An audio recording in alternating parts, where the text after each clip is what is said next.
안녕하세요. 와우 전문가입니다. 지난 2021년 6월 가수 겸 배우 비정지훈 씨와 김태희 씨는 서초동에 있는 빌딩을 920억에 매입했습니다. 해당 빌딩은 강남권 가장 핵심 축인 강남대로에서 가장 좋은 위치이며 강남역에서도 도보 2분 거리로 대로변이어서 입지상으로는 최고라는 평가를 받는 곳입니다. 이 건물을 매입하기 앞서서 정지훈 씨는 청담동 건물을 495억 원에 매각해서 13년 만에 약 327억 시세 차익을 거두었습니다.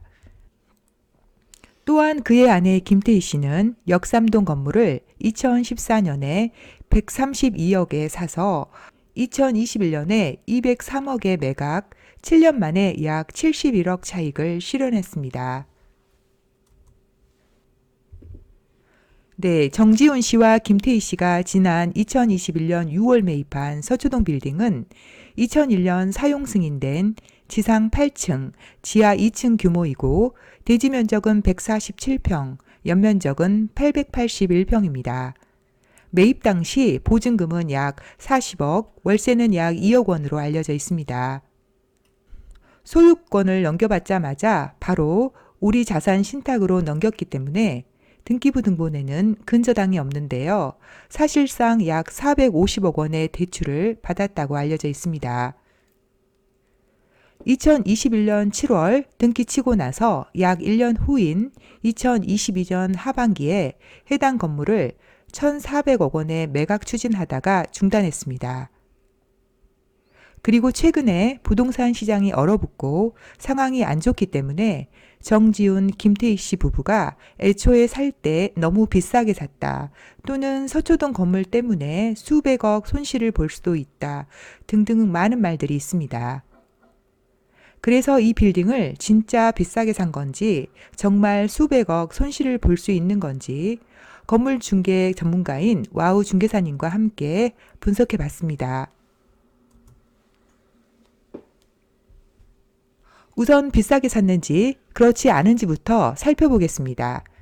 강남대로변 일반 상업지역에서 거래된 사례를 찾아봤습니다. 2020년부터 작년 말까지 비교해 볼 수 있는 유사 사례 4건과 비교해 봤습니다. 빨간색으로 된 1번이 정지훈, 김태희 씨 건물이고 파란색으로 된 2번부터 5번까지는 비교 사례입니다. 연면적 단가가 어떻게 되는지, 그리고 건물은 제외하고 땅값만 봤을 때는 어떤지 두 가지 측면으로 살펴보겠습니다.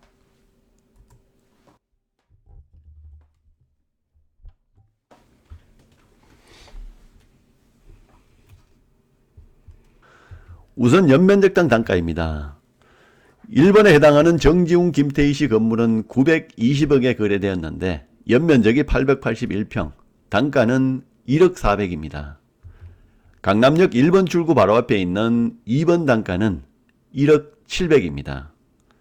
강남역 5번 출구 쪽에는 3번의 단가가 4,800, 그 건물 조금 남쪽에 있는 4번은 3,100, 그리고 우성아파트 사거리 좀 남쪽에 있는 5번의 단가는 2,700에 거래되었습니다.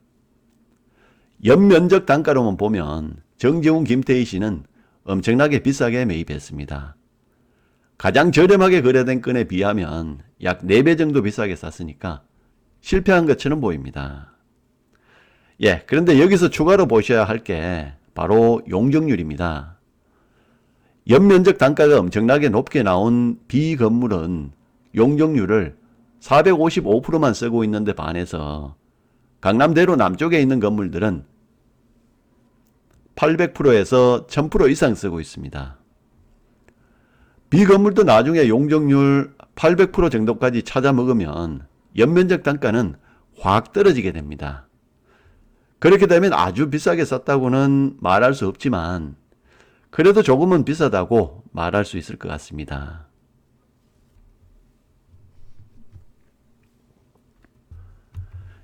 이번에는 땅값만 가지고 분석을 해보겠습니다. 순수 땅값을 산출하기 위해서 총 거래 금액에서 건물값을 뺐습니다. 건물값은 서울시 이택스에 나온 시가 표준액 기준입니다. 예, 1번 정지훈 김태희 씨는 토지 평당 6억 1천에 사들였고 강남역 1번 출구 바로 앞에 있는 2번은 5억 5천에 거래되었고 강남역 5번 출구 쪽에 있는 3번은 7억 4천, 그 건물 조금 남쪽에 있는 4번은 3억 9천, 그리고 우성아파트 사거리 좀 남쪽에 있는 5번은 2억 9천으로 확인됩니다. 예, 각 땅마다 개별적인 특성에는 차이가 있기 때문에 이런 방식의 단순 비교는 타당하지 않다고 볼 수도 있지만 그래도 거리나 도로 너비, 용도지역 등에서 서로 비슷한 상황이기 때문에 타당성이 없다고 할 수도 없습니다. 예, 결론적으로 순수 땅값만 가지고 봐도 좀 비싸게 산 것으로 보이고 아까 확인한 연면적 단가로 보면 많이 비싸게 산 것으로 확인이 되었습니다. 네, 그럼 마지막으로 정부에서 발표하는 공시지가 대비해서는 과연 어떻게 되는지 비교해 보겠습니다. 공시지가는 거래 당시 해당 연도의 공시지가입니다. 비 김태희 씨는 토지는 평당 공시지가가 3억 3천인데요. 실제 거래는 평당 6억 1천에 해서 공시지가 대비 1.83배 수준입니다. 강남역 1번 출구 바로 앞에 있는 2번은 공시지가의 2.6배, 강남역 5번 출구 쪽에 있는 3번은 2.6배, 그 건물 조금 남쪽에 있는 4번은 1.71배, 그리고 우성아파트 사거리 쪽 남쪽에 있는 5번은 1.74배로 확인됩니다. 이걸로 보면 정지훈 씨는 합리적이거나 또는 좀 싼 가격에 매입한 걸로도 보입니다. 그리고 여러 강남 건물 사례를 보시면 땅값이 공시지가의 2배를 좀 넘는 경우가 많습니다. 그런 측면에서는 비 김태희 씨는 공시지가 측면으로 본다면 본 건물을 합리적 수준에 산 것으로도 보입니다.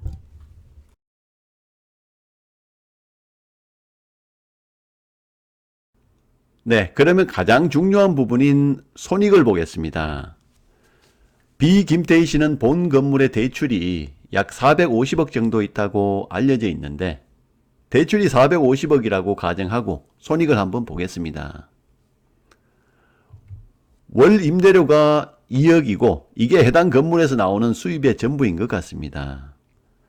지출을 보시면 대출 450억에 대한 이자를 대략 6%로 봐서 월 2억 2,500만 원, 보증금 40억에 대한 간주 임대료 이자가 월 600만 원, 건물 재산세가 월로 따지면 50만 원, 토지 재산세도 월로 따지면 1,660만 원 수준이고 유지관리비 부분은 관리비를 별도로 받는 걸로 상계했습니다. 그리고 임대소득세는 다른 소득과 합쳐서 과세되기 때문에 추정이 어려워서 별도로 계산 안 했습니다. 그래서 지출 총액이 대략 월 2억 4,810만 원 정도로 추산됩니다. 예, 그래서 결론적으로 월 약 4,810만 원 정도 손실이 발생하는 것으로 추산이 됩니다. 네, 손익 관점으로 분석해 보면 이 건물은 잘못 산 게 맞습니다. 네, 제가 개인적으로 생각해 본 사례의 문제점은 자기 자본 비율이 상대적으로 낮다는 것입니다. 물론 매입할 당시인 2021년에는 레버리지를 극대화하는 것이 일반적이었는데요. 지금은 상황이 완전히 변했습니다. 늘 보수적이고 안정적인 투자가 얼마나 중요한지를 잘 보여주는 사례 같습니다. 네, 물론 정지훈, 김태희 씨 알려진 재력으로 보면 이 정도 손실은 크지 않을 수도 있습니다만 현재 시점에서 판단한다면 실패가 분명해 보입니다. 하지만 이 실패라는 것도 현 시점에서 판단일 뿐이고 어떤 손실도 이익도 확정된 것은 아무것도 없습니다. 임차인 MD 구성을 잘해서 손실을 줄이는 노력을 할 수도 있고요. 지금 이 어려운 상황을 잘 버티고 매각 타이밍을 잘 잡아서 자본이득을 많이 볼 수도 있겠습니다. 정지훈 씨나 김태희 씨가 본 건물을 사기 전에 성공했던 부동산 투자가 결코 우연은 아니었을 겁니다.